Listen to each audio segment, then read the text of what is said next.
besar ini Bapak Sudarwan, Profesor Sudarwan, Profesor Sudarwan UGI, yang saya hormati dosen pendidik 1 Dr. Umar Siti, pendiri 2 Dr. Poli UGI. Alhamdulillah pada hari ini kami dapat giliran sidang yang menyampaikan presentasi tesis judul dari salah masalah tesis ini yaitu evaluasi implementasi penyaluran program Indonesia Sehat dalam siswa mampu dalam upaya penerapan tes pendidikan dievaluasi pada SDM 3 tahun 2024 oleh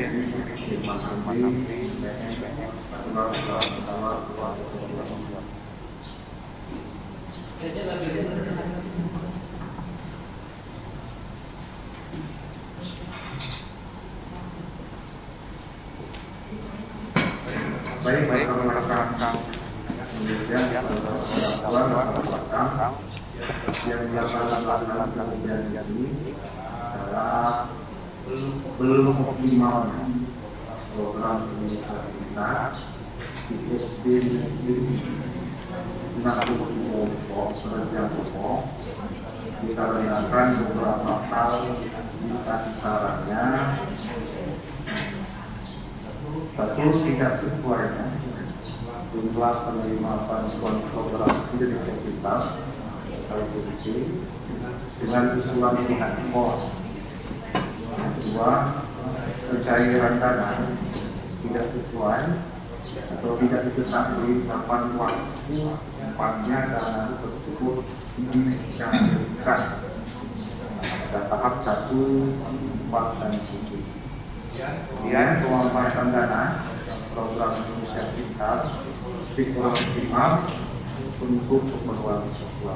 Yang awalnya maksud tujuan dari pemberian sosial Indonesia Pintar ini adalah untuk memberi kelengkapan pendidikan untuk mendukung kelangsungan pendidikan kesehatan. Selanjutnya rumusan masalah dari pergolakan tersebut kita punya masalah kedua, rumusan masalah umum dan masalah khusus. Secara umum telah dapat kami informasikan pada berikut bagaimana evaluasi implementasi penyaluran program Indonesia bagi siswa kurang mampu dalam upaya penerapan akses pendidikan pada SD negeri 63 tahun 2021. Rumusan masalah dan bagaimana ketidakpatuhan antara penerima bantuan program Indonesia Pintar dengan usulan dari pihak sekolah melalui unsur data dan aplikasi. Kedua, bagaimana penyaluran pencairan program Indonesia Pintar tidak sesuai dengan waktu seharusnya dana tersebut harus dipergunakan. Yang ketiga, bagaimana pemanfaatan dana program Pintar masih kurang optimal untuk keperluan siswa. Selanjutnya, tujuan penelitian ini untuk evaluasi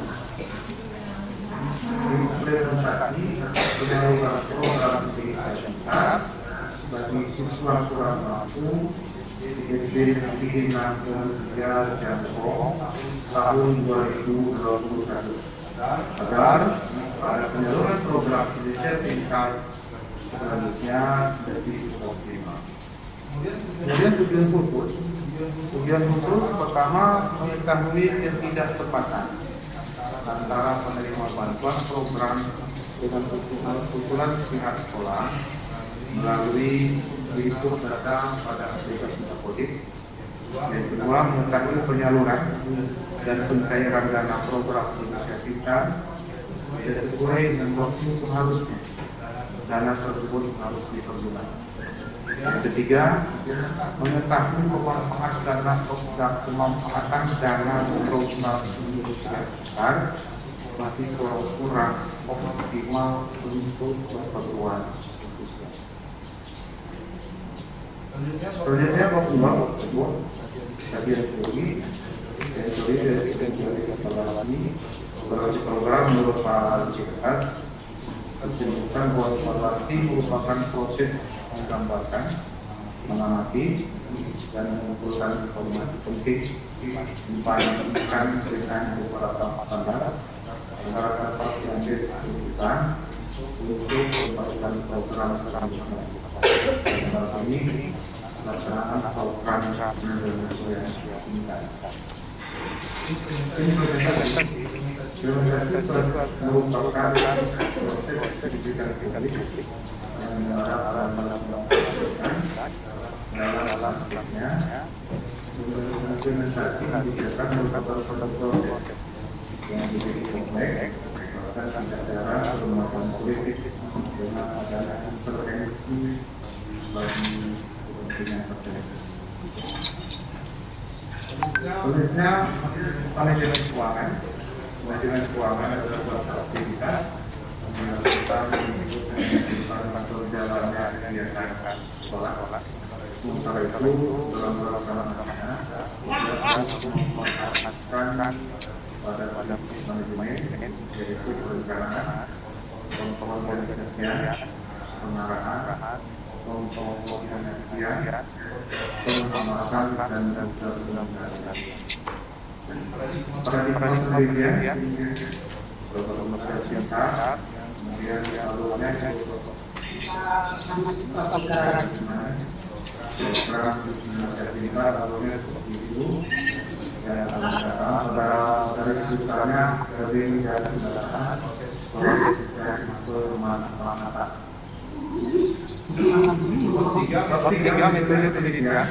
Perencanaan pendidikan ini merupakan pendidikan kualitatif dengan analisisnya menggunakan model evaluasi.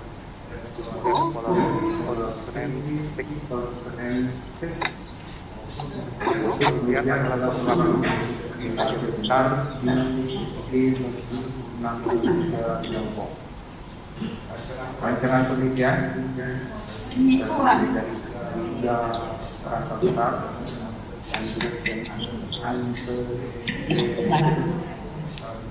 section dan outcomes.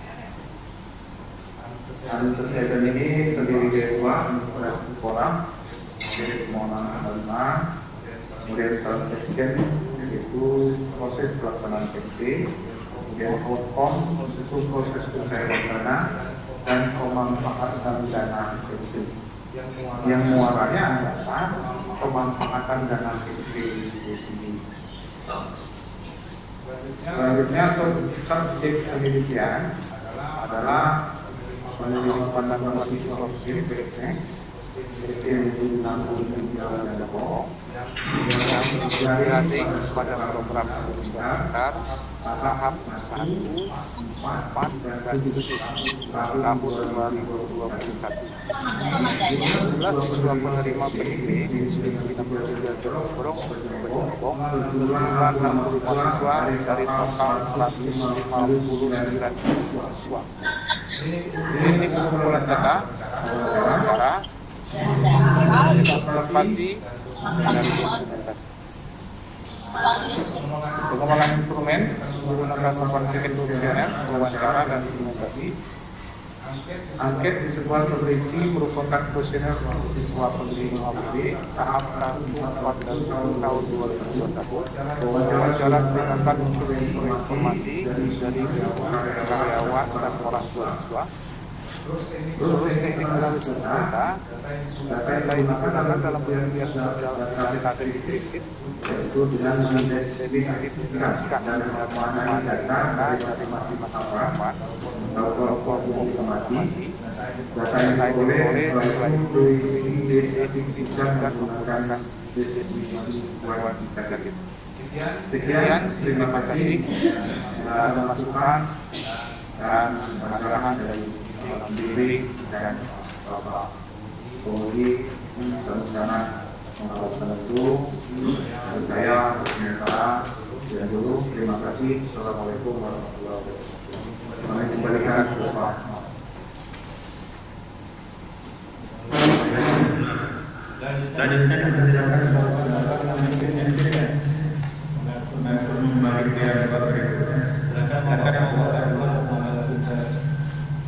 Oke. Saya hanya lihat beberapa saja dari riset yang sudah dilakukan. Karena itu harus agak hati-hati. Termasuk beberapa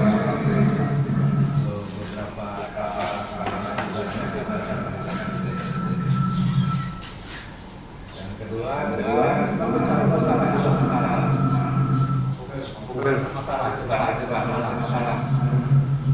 masalah.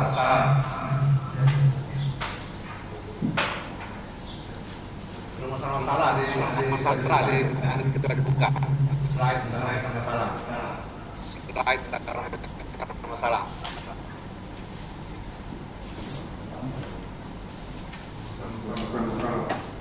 Ya.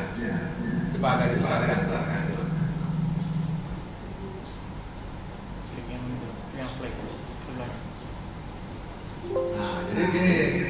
Nah, jadi gini. Kan ada tiga tuh.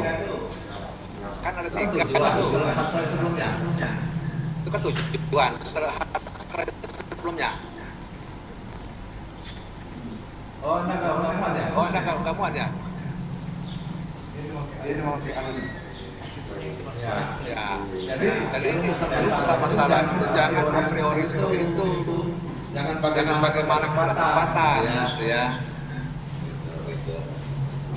Anda harus meneliti apakah misalnya seperti apa kesesuaian, bagaimana kesesuaian antara usul dengan dana yang dibayarkan.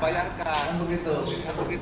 Bahwa nanti misalnya tepat itu silakan aja. Tapi tidak bisa a priori seperti masalah itu. Bagaimana ketempatan antara bantuan dengan usulan gitu. Bagaimana kesesuaian antara titik dengan titik ya gitu. Demikian juga berdua tidak sesuai dengan waktu juga baru bisa kesesuaian atau ketepatan waktu. Pembayaran. Yang ketiga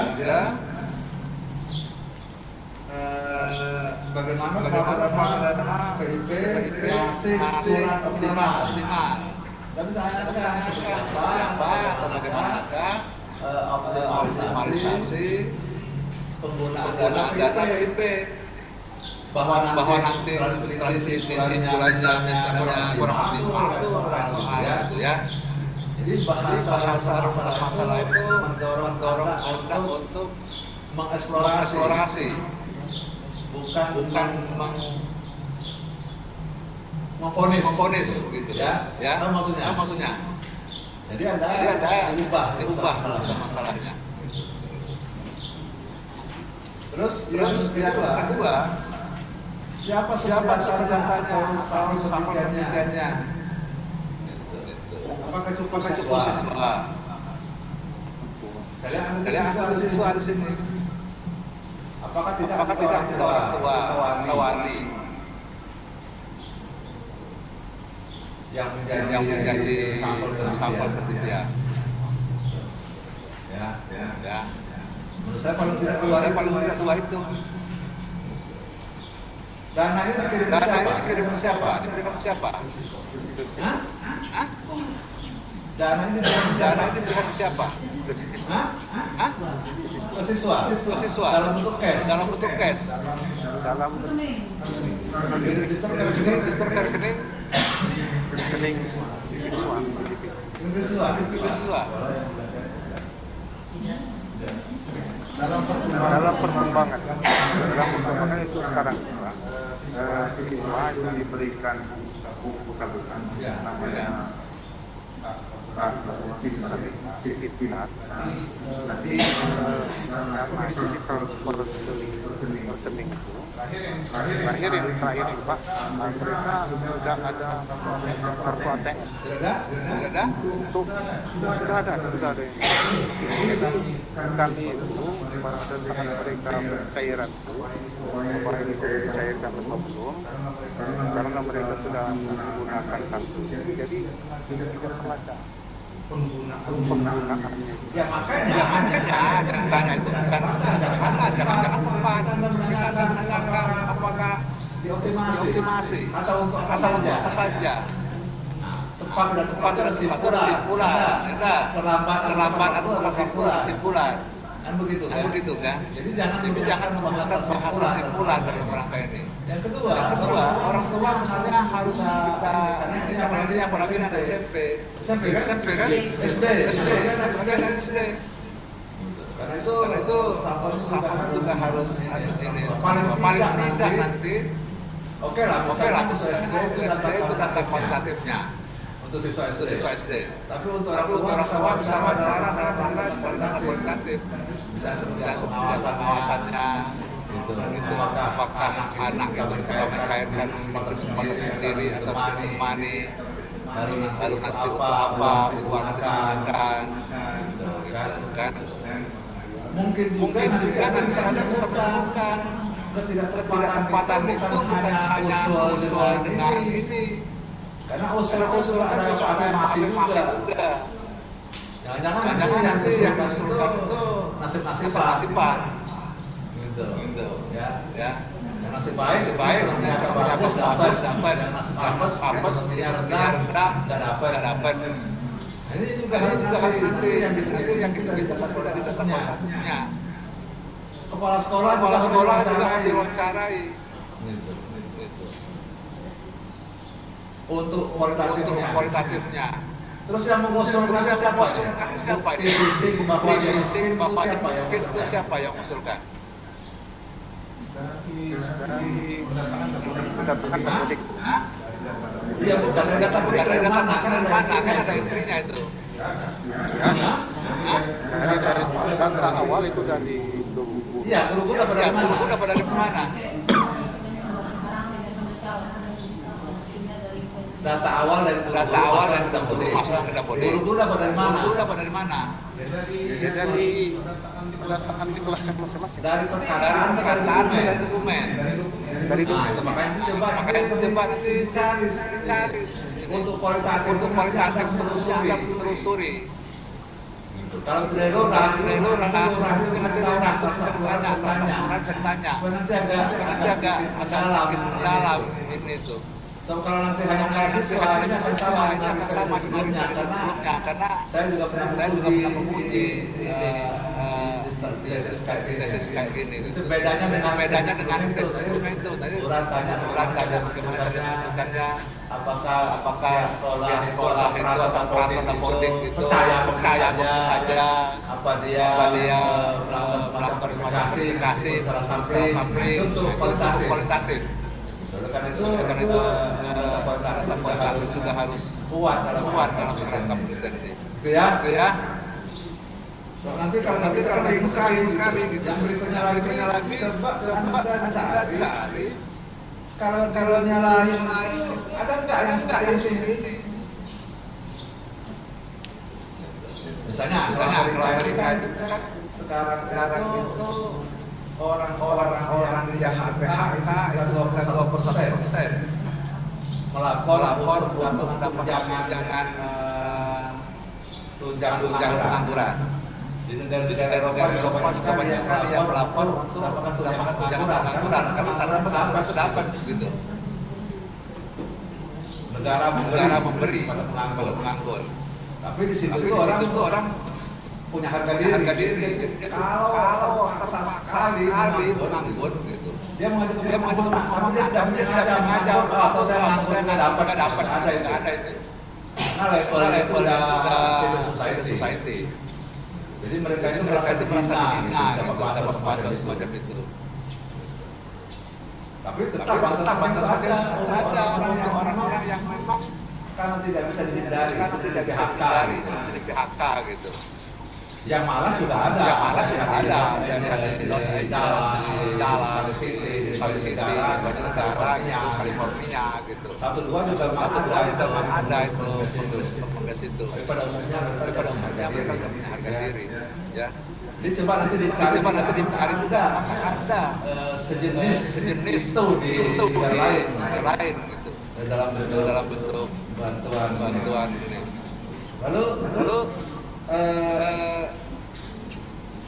Anda ini waktu jadwalnya bulan ke-6 kapan? Mulai dari bulan 6 kemarin, Pak. Hah? Mulai dari bulan 6 kemarin. Mulai dari bulan apa? Nanti dari spasi jangan sampai nanti Maret tadi yang nggak ada gunanya. Cek lagi ya. Terus coba diperdalam. Tidak terkait dengan empiris, tapi juga terkait dengan kajian teori regulasi. Nah, saya lihat di sini ada semata-mata pada regulasi. Yang atau paling dominan pada regulasi. Itu boleh. Ketika cari berikutnya. Asal jangan terlalu dalam ke studi pustaka. Lalu apakah misalnya kegunaan di sini berlaku juga untuk siswa gitu? Dipikirkan ya. Tidakkah justru misalnya bagi sekolah, bagi pihak terkait ya.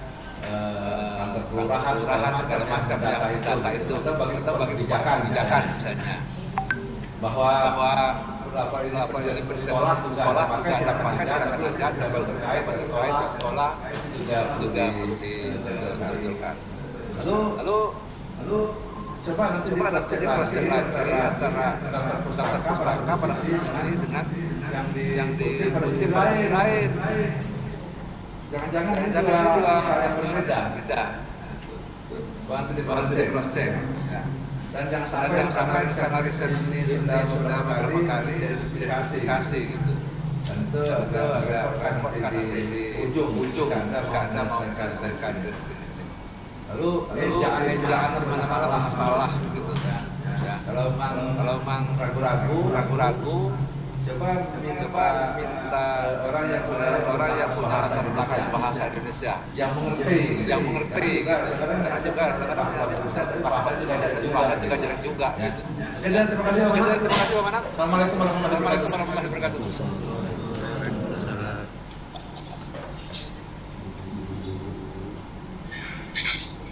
Kawan yang mimpin. Oh, saya mimpin. Enak banget. Tapi didelegasikan. Oke, selanjutnya saya minta komen dari Bu Marsi. Silakan Bu Marsi. Ini kan apa, Bu Koni? Sudah hadir. Bu Koni dulu Pak. Bu Koni dulu, oke. Bu Koni silakan Bu Koni. Iya Pak, silakan. Hadir. Oke, silakan Bu Koni. Aku payah melihat wajah. Ditutup terus. Silakan Bu.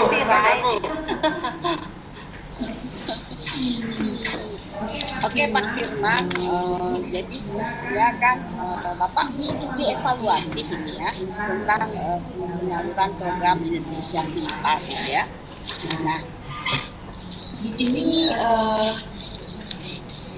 kan kalau studi evaluatif itu kan kita mengamati gitu ya, menilai gitu ya apa yang terjadi di lapangan tentang penyaluran itu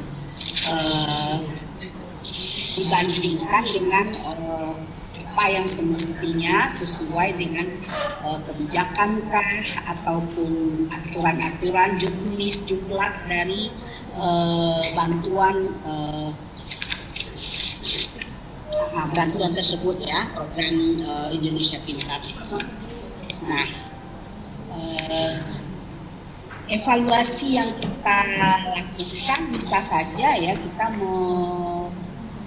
mengacu kepada model-model evaluasi gitu ya. Salah satunya mungkin CIPP gitu ya yang lebih ini ya. Jadi kita mulai dulu dengan mempelajari tentang kebijakan-kebijakan program penyaluran bantuan Indonesia Pintar itu. Nah, jadi itulah dasar kita untuk menilai atau mengevaluasi implementasi dari program tersebut. Jadi nanti ada input, ada proses gitu ya, bagaimana pelaksanaan di lapangan dan apakah sesuai dengan kebijakan aturan yang ada tentang penyaluran dana atau program Indonesia Pintar tersebut. Jadi kita sudah punya patokan yang ideal berdasarkan kebijakan aturan integritas dari penyaluran itu. Kita bisa menilai gitu kan apakah sesuai yang implementasinya dengan dari aturan-aturan tentang program Indonesia Pintar ini. Tapi saya Bapak kan melihatnya di sekolah-sekolah gitu ya. Kan sekolah itu kan adalah penerima saja gitu ya, mengusulkan kemudian menerima. Oh iya. Duduk. Kan gitu kan gitu ya. Bapak menilai ini dari sekolah-sekolah saja, tidak kepada tim ya ataupun yang berwenang mengatur ini gitu ya. Karena dari pertanyaan-pertanyaan itu dan sekolah kan tidak punya kewenangan kebijakan gitu ya untuk bisa mengatur gitu ya implementasi itu. Jadi apakah di sini Bapak bisa menilainya, mengevaluasinya, atau Bapak hanya bisa mengungkapkan, mengeksplor, menggambarkan apa yang terjadi di lapangan gitu ya tentang program itu, program PIP. Nah, jadi saya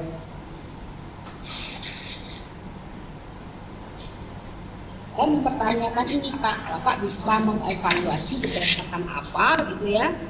Atau Bapak hanya ingin menggambarkan saja apa yang terjadi di lapangan tentang pelaksanaan program PIP ini? Coba dijawab dulu.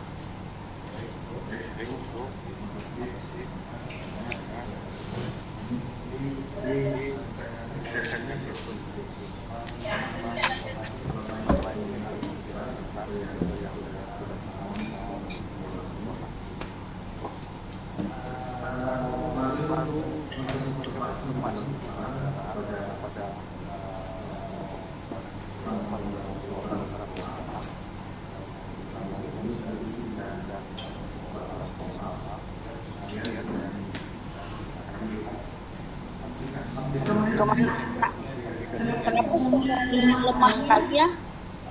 Nggak jelas itu. Presentasinya di sisi siswa itu sendiri, Bu.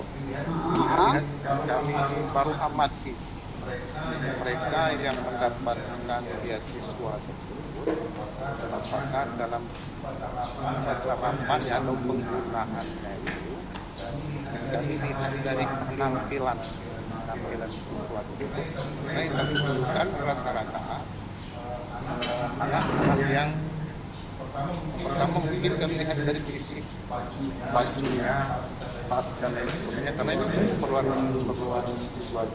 Pertanyaan itu, apakah ini akan dievaluasi? Kalau sudah evaluasi, akan sudah evaluasi aja PP ada apa kan? Atau Bapak akan melakukan seperti saja, gitu. Membuat profile bagaimana pelaksanaan PIPP itu. Itu akan berbeda kalau Bapak akan melakukan evaluasi, maka gunakan pendekatan studi evaluasi. Kan begitu kan? Itu pertanyaan bukan itu. Bukan ya, betul kan? Betul Pak. Iya, nah itu. Atau Bapak akan mendeskripsikan saja tentang ini. Ya kalau mengevaluasi ada acuan untuk kita membandingkan karena kita mau menilai kan. Iya. Apakah bisa kita menilai dari yang kita amati di lapangan program ini? Karena program ini kan banyak yang terlibat di situ gitu, tidak hanya sekolah itu kan hanya menerima dari yang diusulkan gitu ya.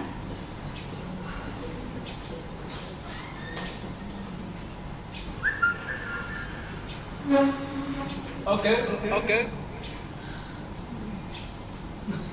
Catat baik-baik ya di buku itu ya. Nah, mungkin belum bisa Bapak jawab secara clear di sini, tapi itu pertanyaan penting sekali.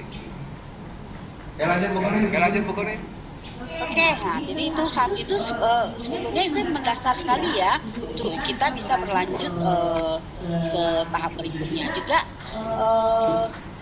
dalam mengkaji atau mengambil teori-teori yang kita lakukan di sini. Nah, karena di sini Bapak sudah mengambil teori-teori evaluasi sendiri, ada CIPP dan sebagainya ya. Tapi yang mana yang dipilih itu di dalam paradigmanya belum jelas kan. Nah, kemudian dasar kita mau menilai itu membandingkannya itu dengan apa gitu ya. Nah, kalau memang masih ingin mengevaluasi. Tapi kalau Bapak hanya risetnya di sekolah gitu ya, nah itu cukup mengeksplorasi aja, eksploitasi aja apa yang terjadi gitu kan. Ini ada makan di sini ya, sini aja di meja. Ada itu reguler juga.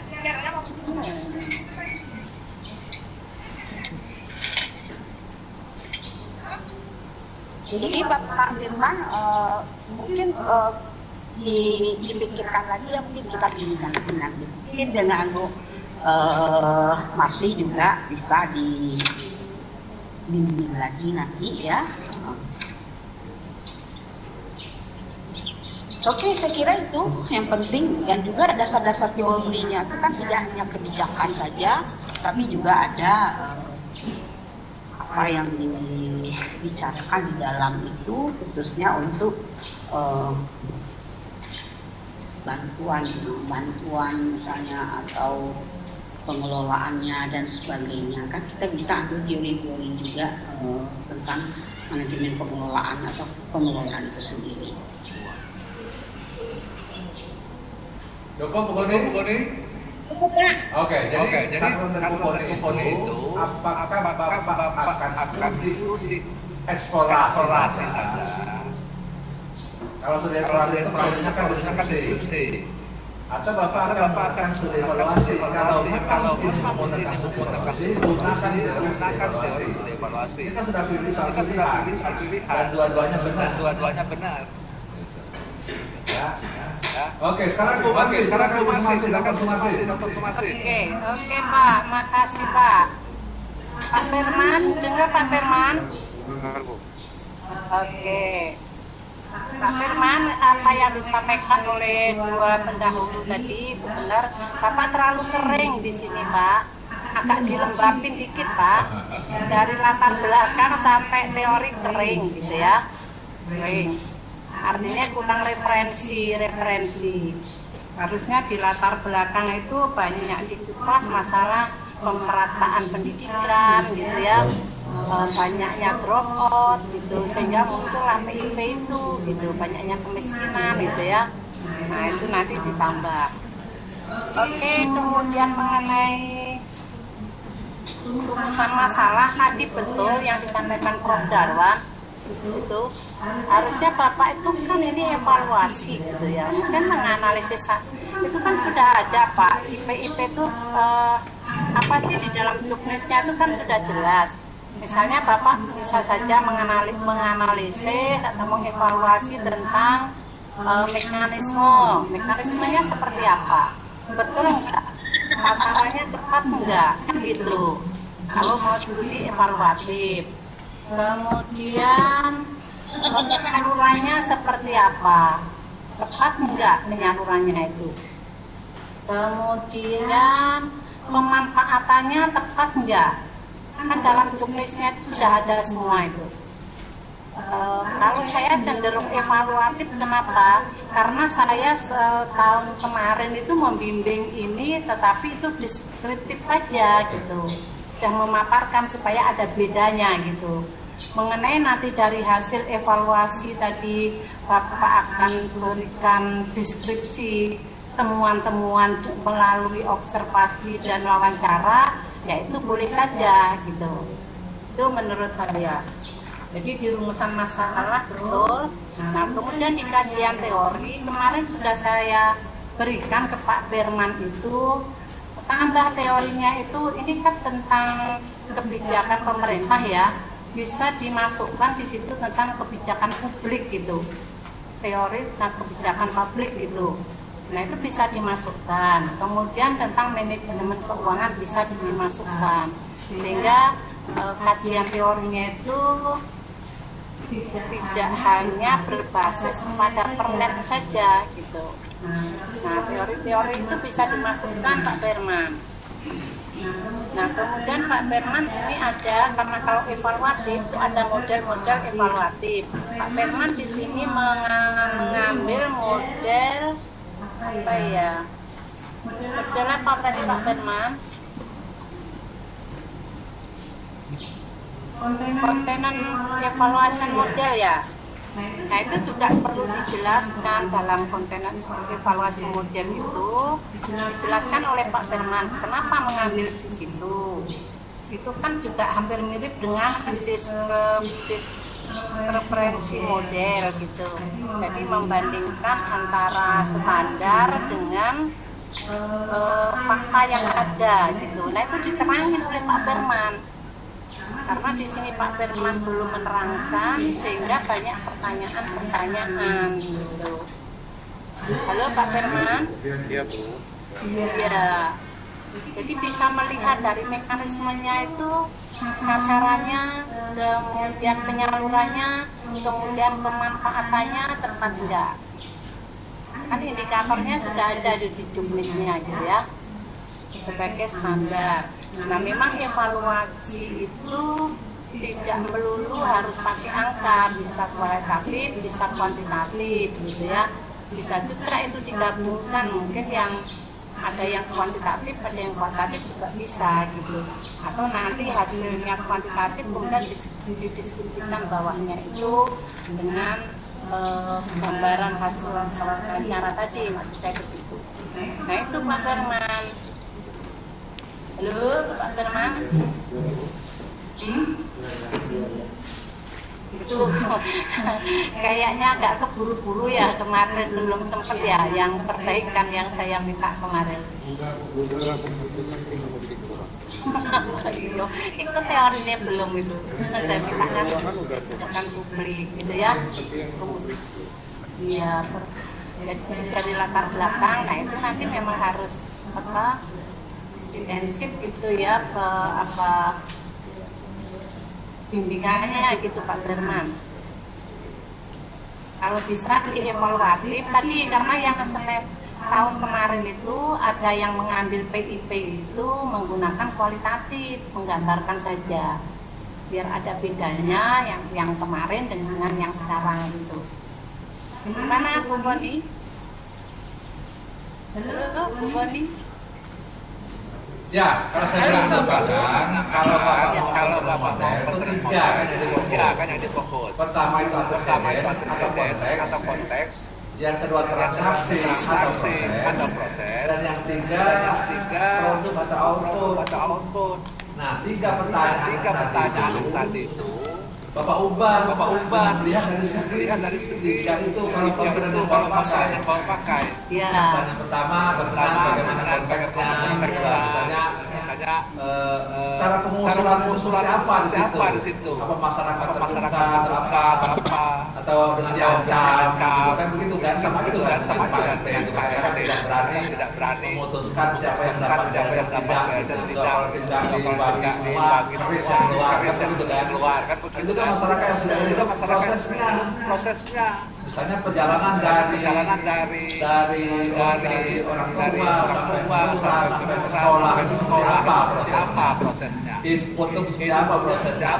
Tidak. Lalu produknya seperti apa? Gitu. Kan juga untuk kita berdua. Tanya nomor tiga juga seperti apa? Misalnya penggunaan. Konteks sosial di situ itu seperti apa? Gitu. Lalu proses menggunakan itu seperti apa? Apakah orang tua membiarkan atau guru memberi pengarahan secara khusus? Ini loh anak itu. Atau guru kan suruh kadang-kadang kamu akan berikan terserah untuk apa gitu kan? Lalu perlunya apa? Kalau itu untuk buku, apakah memang jadi buku? Kalau itu untuk pakaian. Kalau itu tunggakan kewajiban apa itu ini. Nah kira-kira begitu kalau maintenance itu dan lebih sederhana dengan PPP. Saya sepakat dengan menghasilkan saya itu menguji yang betul Pak Darwan begitu. Kira-kira gitu oke? Ada komentar lagi Pak Marsi? Cukup itu Pak. Cukup ya, gitu ya. Jadi kalau sebenarnya ya. Antecedent garis miring konteks di situ itu, yang kedua transaksi garis miring proses, yang ketiga produk garis miring output kan gitu kan? Pertanyaan apa kita Bapak bertanya dari tiga itu. Sip. Luar biasa. Aplaus. Oke, terima kasih Bu Koni, Ana, Bu Marsi. Satu lagi Pak Tagum. Jelas apa yang diperbaiki ingat.